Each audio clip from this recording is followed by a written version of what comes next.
I became a housewife at my husband's request and was taken care of. However, after that, my husband became more and more violent, and I was oppressed every day. One day, my husband mistook me for someone else and strangled my sister who came to our house, causing a serious situation. My name is Eleanor. I am 31 years old and work as a housewife. My husband, Maverick, is the same age as me, and we have been married for 5 years since we fell in love at work.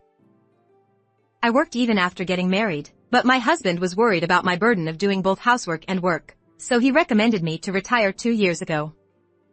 At that time, my husband said to me, "I want to have a child soon and I don't want to burden Eleanor with both housework and work." With such hope from my husband, I became a housewife, but I still couldn't have a child even after 2 years. I suggested to my husband that I would like to have an examination at a hospital for conception, but he said, "Why do I have to do that much? Isn't having a child a woman's responsibility? What did you retire for?" "That's because I want to have a child soon." First of all, you are a housewife, so work hard on housework and save money. That's where you should start. After such a quarrel, my husband began to complain about housework and my attitude, and I was tired of married life. After retiring, I lost touch with my colleagues and friends, so the only way to relieve my stress was to call my parents and sister and complain to them. If I complain too much to my parents, they will worry, but if I talk to my sister, I feel better. My sister is married and has 2 children, but she and her husband work as police officers and both work. My sister also fights with her husband frequently over the division of housework and childcare, so she sympathizes with my complaints. When I consulted my sister about my situation, she recommended that I go back to work.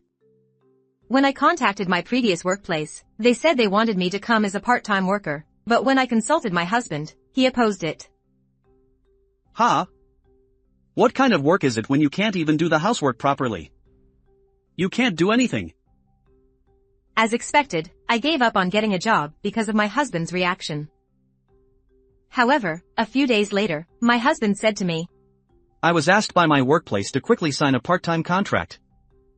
Keep quiet about the fact that I opposed it." He didn't want it to be known that he had opposed my employment.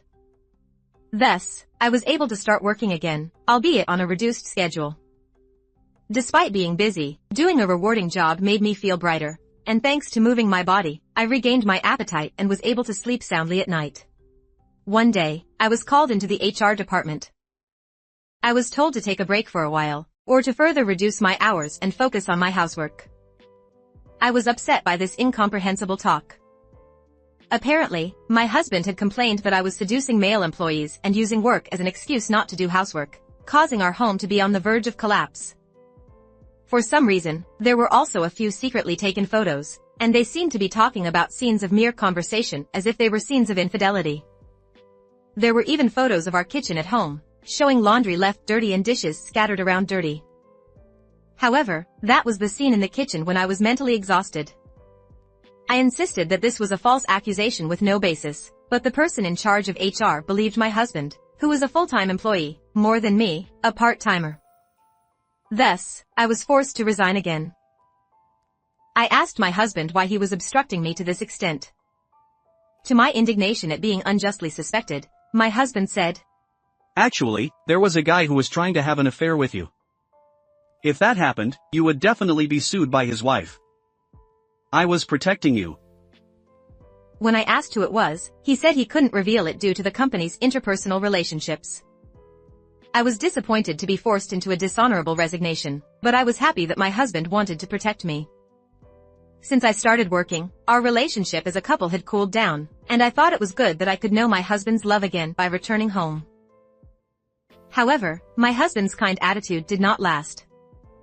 Before long, he started complaining about housework and how I spent the living expenses, just like before.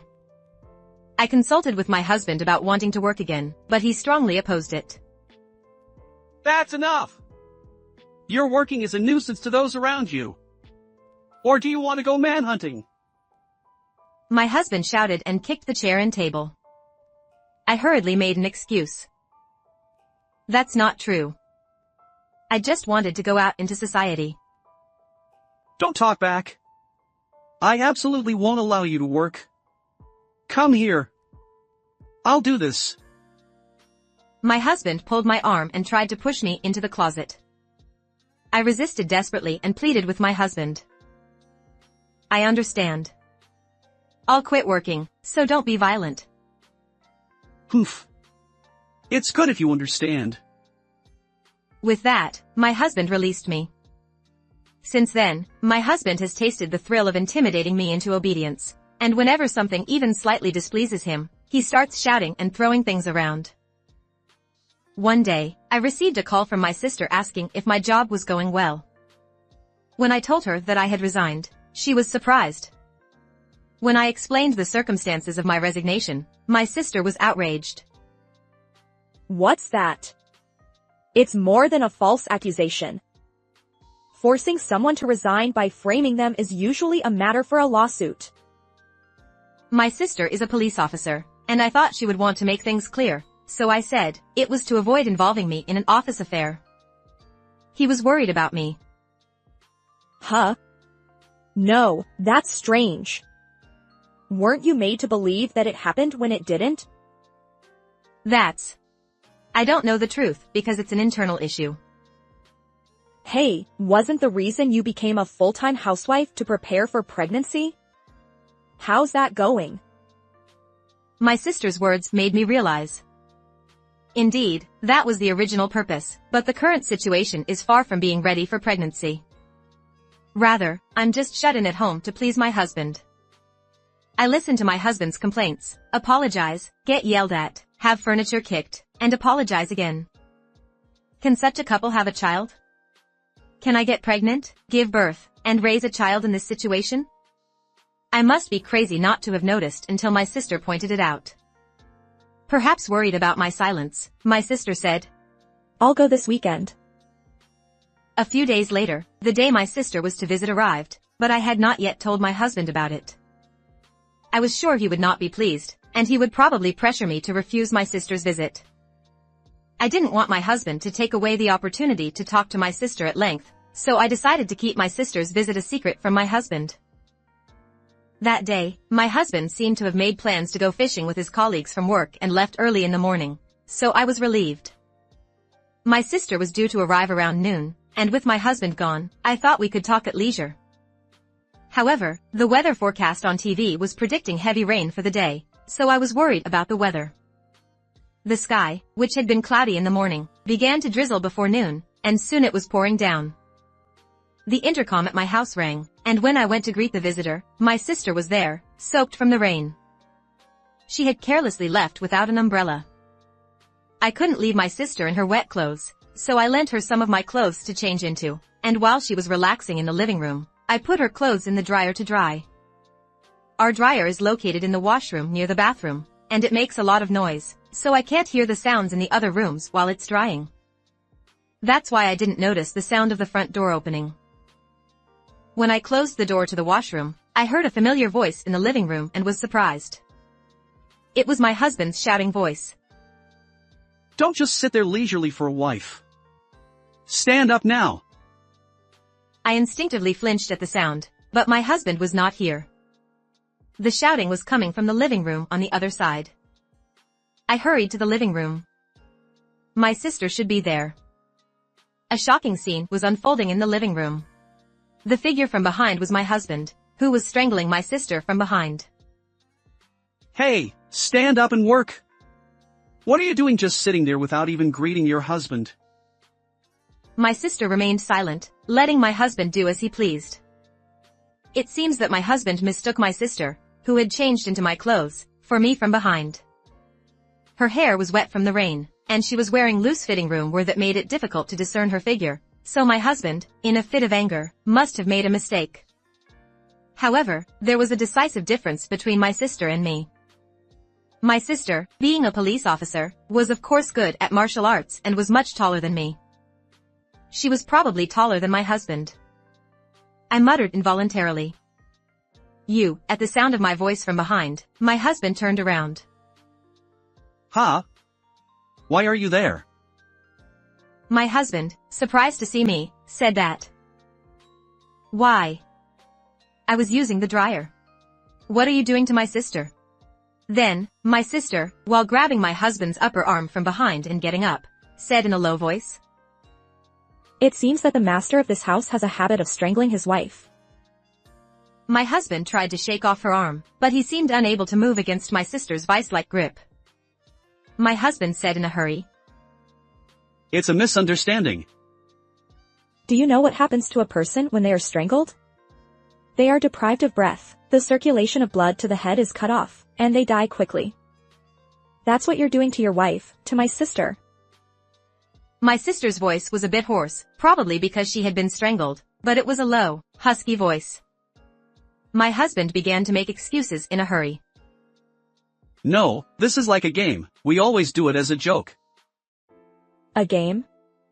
A joke? Yes. It's a game. My sister turned around and met my gaze. I shook my head, gesturing that my husband was lying. Then, my sister nodded and said to my husband. Even if it's a game, strangling is dangerous. I'll teach you how to protect your body, so I want you to learn it. Huh? Protect? Huh? Ignoring my husband's confused words, my sister moved her arm further back, grabbed my husband's shoulder firmly, and began to put strength into her whole body. My husband's feet were lifted off the ground, and he seemed to be panicking because he couldn't move anymore. My sister said to my husband in a brisk voice. Now, curl up and get ready. I'm going to teach you what happens when you strangle someone from behind. Ready, go. At my sister's shout, my husband screamed in reply. No! The next moment, my sister's shoulder throw was beautifully executed, and my husband's body, which had been thrown into the air, was slammed onto the living room table, and his scream echoed throughout the room. Ouch! The wooden tableboard cracked in two with a loud noise, and my husband lay gasping for breath on the broken table. Ugh. He was groaning, but judging from his complexion, he didn't seem to be seriously injured. At that time, several voices were heard from the entrance, and 3 people entered the house. They were my husband's colleagues who I knew, and they all had fishing rods. I asked, "What brings you all here?" According to them, they went fishing but decided to give up halfway due to the rain. My husband invited them to drink beer at home. However, my husband, who entered the house first, did not come back for a long time, and they heard screams and sounds of destruction. They were surprised and entered the house. All 3 of them were shocked to see the living room in a mess. My husband, thinking that his ally had arrived, groaned and said, Help me! Call the police! Upon hearing this, his colleagues looked at me and my sister with suspicion. However, my sister showed them her smartphone with all of my husband's words and actions recorded when he strangled her. When my sister was attacked by my husband, she calmly operated her smartphone and recorded the entire situation. His colleagues frowned at my husband's words coming from the smartphone and looked at him with contempt as he lay there. My husband, who managed to get up, reached out to grab the smartphone from my sister's hand and said, Hey, give it to me! It's defamation. I'll sue you. Of course, it should be easy for my sister to push away such a weak husband, but I stood in front of her and said, Defamation? Who are you to say that? You made up baseless rumors about me, such as adultery and neglecting household chores, and forced me to resign. You have no right to criticize my sister. Then, one of his colleagues, who was in charge of personnel, said, I thought it was strange. The reason for your resignation at that time was his lie. Upon hearing this, my husband said to the employee, No, that was... Apparently, he couldn't think of any more excuses, and he mumbled. Seeing that, the employee said, If you're not injured, shall we talk outside for a bit? There are some things we need to report to our boss. After being told that, my husband was taken out by his colleagues again. My sister and I, who were left in the living room, began to clean up the broken table. I said to my sister, Thank you. I've made up my mind now. My sister replied, I didn't do anything. I broke the table, though. It's really broken in half. Oops. Should I compensate you? I smiled at my sister and said, "It's okay. I don't need it anymore. I'm going to break the bond with that shitty man like this table." Hearing my words, my sister smiled and nodded. After that, I took refuge in my parents' house and decided to divorce my husband through a lawyer. The lawyer introduced to me by my sister's husband understood my situation well and demanded $17,000 as compensation for the defamation of me spreading baseless rumors to the company, and also agreed to pay half of my husband's salary during the period when I resigned as property division. Furthermore, the lawyer made the company admit my unfair dismissal and received payment of the basic salary until the end of the part-time contract period. Also, when my parents-in-law came to apologize at my parents' house, I heard that my husband tried to counterattack by saying that he was assaulted by my sister, but he was blamed by his parents-in-law and colleagues after watching the recorded video on the smartphone. It was said that he received a pay cut for making up bad rumors to denigrate his wife and involving personnel. I am currently receiving counseling at a support center for women who are victims of domestic violence and looking for a way to become independent. I think there were things I needed to reflect on, such as not being able to distinguish between domination and affection, and I intend to make sure I don't make any more mistakes in my life. How was this story? Please subscribe to my channel. See you in the next video.